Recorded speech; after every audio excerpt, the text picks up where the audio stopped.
David Bradley, CMP Improvisation. I chose White Room by Cream as my backing track, offering blues-oriented phrasing. A range of dynamics was supplied via effects, with phase used throughout, a light overdrive used for all minus the solo, a wah used for the repeating intro line and choruses, within which a lighter touch was applied. For the solo, I clicked into channel 3 overdrive with a boost and again made use of the wah. There was some straight chord work, but fills were also played within the repeating intro, verses and choruses. The solo made good use of vibrato, double stops and single note lines and a descending sliding lick. The rationale behind this approach was to fit the original Cream track, but not so like Clapton's solo work, with for example the descending sliding lick and the chord fills. Practice and other assignments have had me work hard on blues-oriented phrasing, vibrato, chord fills, double stops and single note lines, incorporating them within my playing, and working with my band has made me consider my sound and effects used.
There were 3 solos played over an 8-bar repeating vamp using A5 and D5 power chords.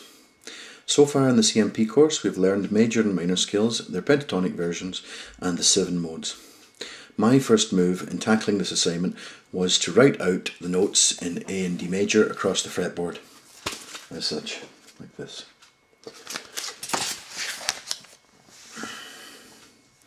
I then listed the scales and modes and played around with them on the guitar and started noting ideas as they came.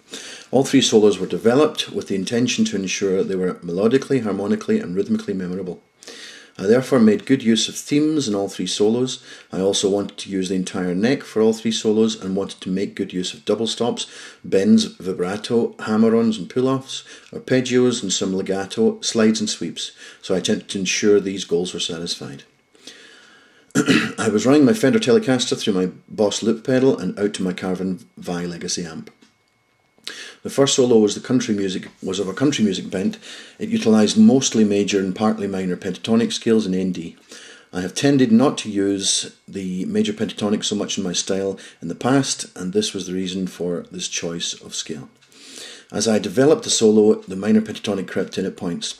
Tone was achieved simply with the EQ, presence and reverb from the clean channel of my Carvin Vi Legacy amp and Fender Telecaster. The second solo seems to either fit somewhere within the metal or heavy rock genre. I also wanted to try something that for me was unusual, so I looked at the modes and ideas came when playing around with the Phrygian mode in ND. So I developed a solo based on this mode, though I also made use of the major third as it was irresistible to my ear when accompanying the Phrygian mode. I questioned changing the tone to suit the genre more, but I was happy to play it clean to ensure clarity of tone.